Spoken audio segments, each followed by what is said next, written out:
Hello everybody, Mr. Moo back with a video about BattleTech.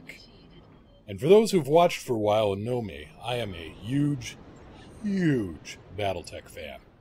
I've got the books, I've got the source books, I've got the novels, except for Far Country. Far Country was... but I digress. No, I am playing the hell out of Harebrained Schemes game. I love it. But that's not to say there's some stuff about it that I am just a little iffy about. Allow me to explain. So here's my gripe list. Number 1, evasion rating. It degrades as you're shot at. Now, BattleTech is a turn-based game, so everything is nominally supposed to be happening on the same time on the same turn. So walking fire into a target shouldn't really be a thing. This wouldn't be so bad except for number 2, initiative. Lightest mechs move first, heaviest mechs move last. This means the light machines open themselves up to horrendous fire. Well, that leads us to number 3, stability and knockdown mechanics. In the original game, you lost stability, and you were knocked down based on how much armor you lost in a turn. The gyro couldn't cope with the new mass distribution, and you had a chance of going over with a pilot skill roll to try and keep yourself upright. So lasers were just as useful as ballistic and missile weapons. The moment you fall down, in BattleTech, every enemy machine can lock onto you and beat you into the ground with called shots, because number 4, line of sight / sensors. The moment one mech sees a target, every other machine in the lance can fire on it. In the old game, this was known as a C3 network, Command Control Communications, and it was specialized BattleTech equipment redeveloped during the clan invasion, and it had to be installed on every machine on an individual basis.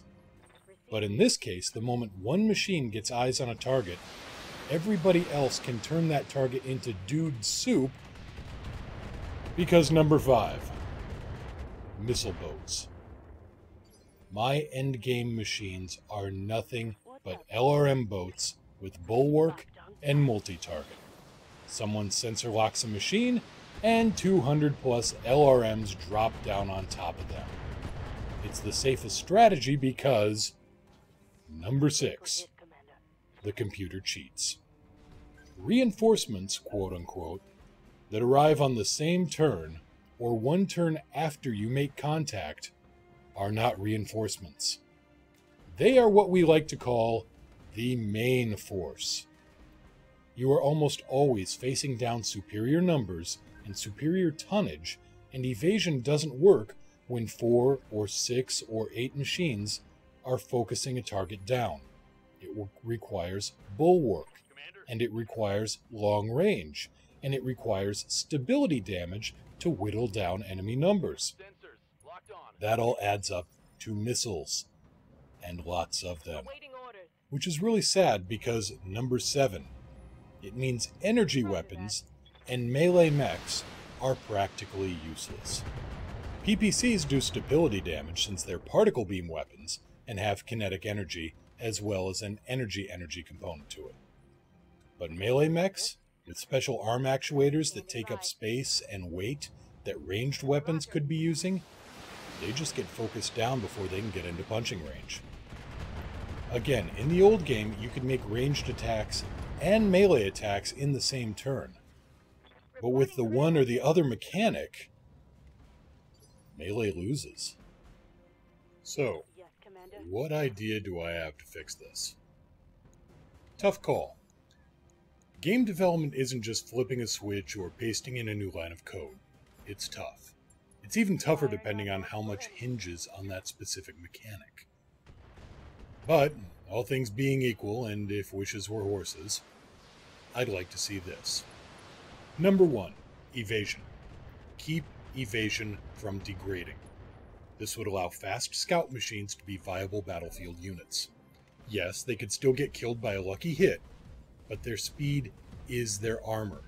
and having it degraded with every attack when you're facing down more enemies than you have evasion stacks means they don't last, period. Yes, you could hide them behind a rock, but then they've become nothing more than a sensor lock on legs, and you may as well put sensor lock on an atlas. Alternately, make every hex, quote-unquote, every row of forest into non-degrading evasion rather than 25% damage reduction. Every row of trees you have to draw a line of sight through lowers your hit chance by that much more. But this would also work both ways. Every row you have to draw through, excluding the one you're in, also applies the penalty. 2. Initiative. I would like any mech to move in any order. I'd like small, fast machines to move last to get in back shots on enemy mechs. The problem with the current reserve mechanic is that you basically have to give up a turn, or multiple turns, and give the enemy a free shot at an immobile scout machine while you wait for the right moment to strike. Number 3. Stability and knockdown. Give the pilot a chance to make a skill check against falling. Make knockdown back into a case of if, not when. Let lasers inflict stability damage. Make it a function of damage taken in a turn, not what weapon hits you. Number 4. Line of sight and sensors. Increase the penalty for indirect fire. Right now, it is the go-to mechanic in late game, and that will go a long ways towards solving problem number 5 and opening the door for builds that don't rhyme with fissile goat. 6. Fix enemy reinforcements. Each turn used to be 10 seconds of game time, so turn 6 would be at the 1 minute mark. It should take more than 10 seconds for an enemy lance to call for help and for the backup to deploy to the combat zone. Number 7. By allowing greater flexibility of turn order, reducing the certainty of knockdown and focus kills, and reducing the immediate odds against you, you get more freedom for creative mech builds. Bring the melee phase back.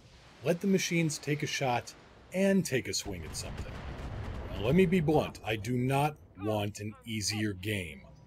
I want a game that doesn't steer me down one build path to survive. I love the game. I can't wait to see what's down the road, but right now, all roads that I've seen lead to LRM boats and bulwark slugging matches between assault mechs. Anyway, fly safe. If you can't fly safe, fly dangerous. And if you can't fly safe or fly dangerous, well, I'm sure there's a Star League cloning facility around here somewhere. Maybe. I'll get back to you on that. Take care, everybody.